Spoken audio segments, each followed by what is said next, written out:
আসসালামু আলাইকুম বন্ধুরা, কেমন আছেন আপনারা সবাই? আল্লাহর অশেষ রহমতে আমি ভালো আছি। আশা করছি আপনারাও সবাই ভালো আছেন। তা আজকে আবারও একটা নতুন ব্লগ নিয়ে, নতুন ভিডিও নিয়ে আপনাদের সামনে হাজির হলাম। আশা করছি আমার আজকের ব্লগটা আপনাদের ভালো লাগবে।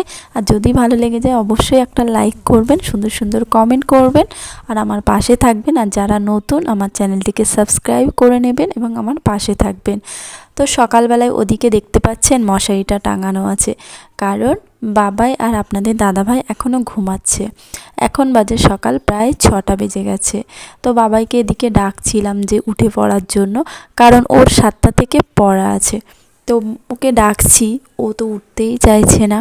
আর কি বলেন তো, এই শীতের সময় না বাচ্চাদের এই যে সকালবেলা পড়তে যাওয়ার জন্য ডাকা, এটা কিন্তু অনেকটা ডিফিকাল্ট। মানে এতটাই ডিফিকাল্ট, যাদের ছোট বাচ্চা আছে তারাই বুঝবেন যে কতটা ডিফিকাল্ট এই শীতের সকালে। বিশেষ করে যাদের যদি 6টার সময় পড়া আছে তাদের তো অনেকটাই ডিফিকাল্ট। খুব খারাপ লাগে জানো তো এই বাচ্চাদের জন্য সকালবেলা এই পড়াটা, পড়তে যাওয়াটা। কিন্তু কি করবে বলেন, সকালবেলাও তো পড়তে হবে, যেতে হবে, কিছু করার নেই। আর আমাদের বাড়িতে যেহেতু রাত করে ঘুমানো হয়, রাত 1টা, 1:30, 2টো বেজে যায়, তো সেহেতু না ওর ঘুমটাও পুরোটা হয় না। যদি আপনারা বলতে পারেন যে কেন অত রাত্রে একটা ছোট বাচ্চা ঘুমায়, কারণ কি বলেন তো, বাড়িতে একটা মাত্র ঘর আমাদের, তো সবাই যদি সেখানে জেগে থাকে, কথাবার্তা বলে, তো ছোট্ট বাচ্চাটা কখনোই ঘুমাতে পারে না। তো ওই জন্য না ওরও একটা অভ্যাস হয়ে গেছে, যেহেতু আমরা জেগে থাকি তো তার জন্য ও জেগে থাকে। আর ওকে না এই সকালবেলা ডাকলে না খুব মায়া লাগে, একদম উঠতে চায় না, ঘুম পায়, খুব খারাপ লাগে জানেন তো। তবু কি করব, ডাকতে হয়, কারণ সামনে পরীক্ষা এসে গেছে, এটা ফাইনাল পরীক্ষা, তো ডাকতেই হবে। যাই হোক, ওকে কয়েকবার ডাকলাম, তো দেখলাম উঠেই গেছে। আর উঠেই শীতের জামা কাপড় পরা শুরু করে দিয়েছে। তো ওই যে প্যান্ট নিয়ে দৌড়াদৌড়ি করছে। আর আমার তো ঘর ঝাড়ু দেওয়া কমপ্লিট হয়ে গেছিলো। আর আমি এখন ঘরটা মুছে নিচ্ছি পরিষ্কার করে। আর কি বলেন তো, সকালবেলা যদি এই ঘরটা ঝাঁট না দিই আর মোছামুছি না করি, ধূপকাঠি না ধরাই, তাহলে কিন্তু মনে ঠিক শান্তি আসে না। ঘরটা পরিষ্কার না থাকলে বাইরেটা পরিষ্কার করলাম কেমন যেন একটা লাগে।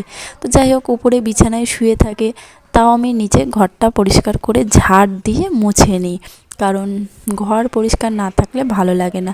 আবার যখন দুপুরবেলা রান্নাবান্না হয়ে যাবে তখন একবার আবার মুছে দিই। তো এতে করে আমার ঘরটাও পরিষ্কার থাকে আর আমার বেশ ভালোই লাগে।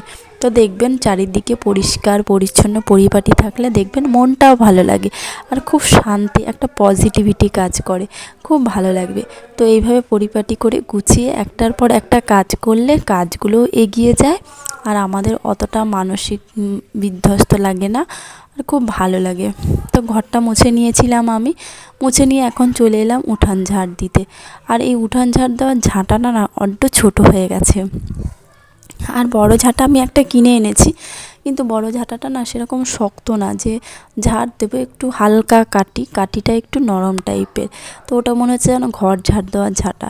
তো যাই হোক, ওটাও আস্তে আস্তে অন্যান্য দিকগুলো যেটা পাতা অল্প অল্প পড়ে থাকে সেখানে ঝাড় দিই, তো হয়ে যায়। আর এই ছোটো ঝাঁটাটা বেশ সুবিধার, কিন্তু এটা না দিতে দিতে আমার মাজায় ব্যথা করছিলো, অনেকটা হেঁট হয়েছিলাম তো। তারপরে আমি একটু বসে বসে ঝাড় দিয়ে নিলাম। যাই হোক, আপনারা কিছু মনে করবেন না, কারণ বসে বসে একটু ঝাড় দিয়ে নিলাম, বেশ ভালোই লাগছিলো। তারপরে চলে এলাম ঘরে, একটু ধূপ ধরিয়ে দিলাম।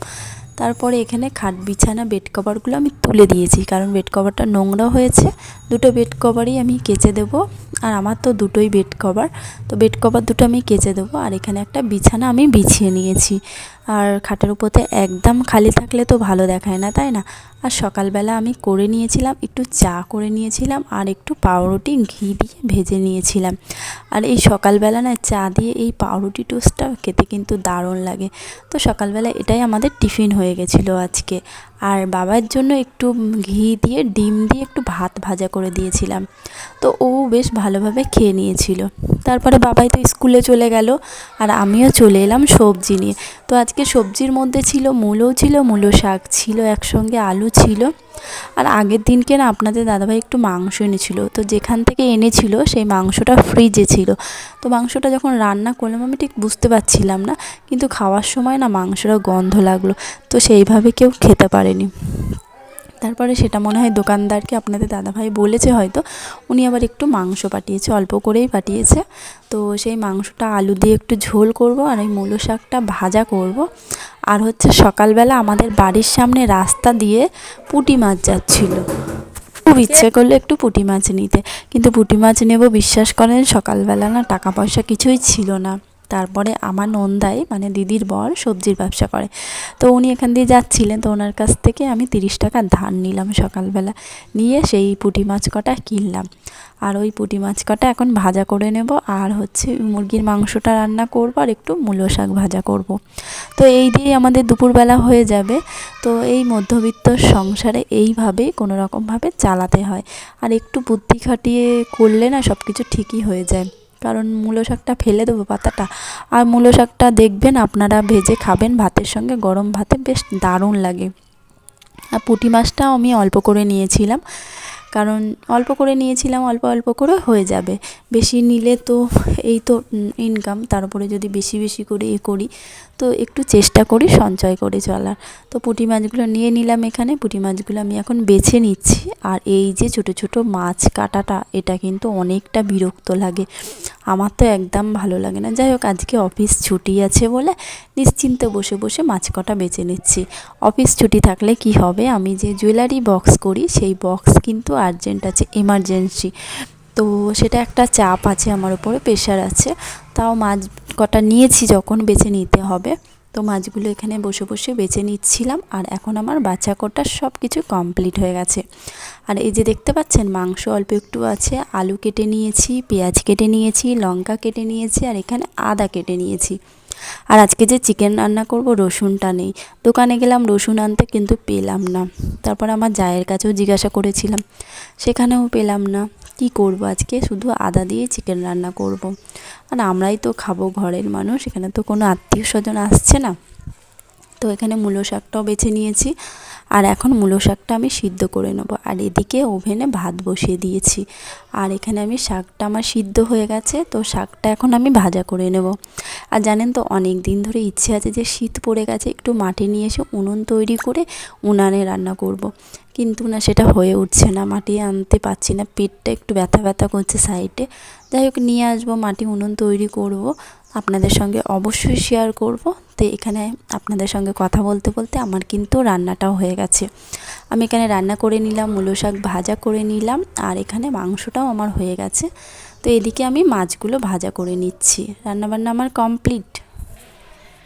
তো শুভ দুপুর বন্ধুরা, এইমাত্র আর কি গোসল করলাম, সব কাজকাম রান্নাবান্না কমপ্লিট করে এখন গোসল করে এই রোদ্দুরে দাঁড়িয়ে আছি, একটু চুল শুকিয়ে নিচ্ছি। আর কি রান্না করলাম সেটা আরেকবার আপনাদের সঙ্গে শেয়ার করি। তো কি রান্না করলাম আপনারা তো জানেনই, তবুও আপনাদেরকে একবার দেখিয়ে দিই। এই যে পুঁটি মাছ ভাজা, মূলো শাক, আর ভাতটা দেখেছেন, আর এখানে আছে চিকেন। চিকেনের কালারটা কিন্তু খুব সুন্দর হয়েছিল, আর রসুন পড়েনি, তাই কি শুধু আদা দিয়ে চিকেন রান্নাটা খেতে কিন্তু জাস্ট দারুণ হয়েছিল। আর আপনাদের দাদাভাই দেখেন হাত চেটে চেটে খাচ্ছে, তার মানে বুঝতে পারছেন রান্নাটা কতটা টেস্টি হয়েছিল। যাই হোক, আমার আজকের ব্লগটা এই পর্যন্ত, আবার দেখা হবে নতুন একটা ব্লগ, নতুন একটা ভিডিওর সঙ্গে। আসসালামু আলাইকুম।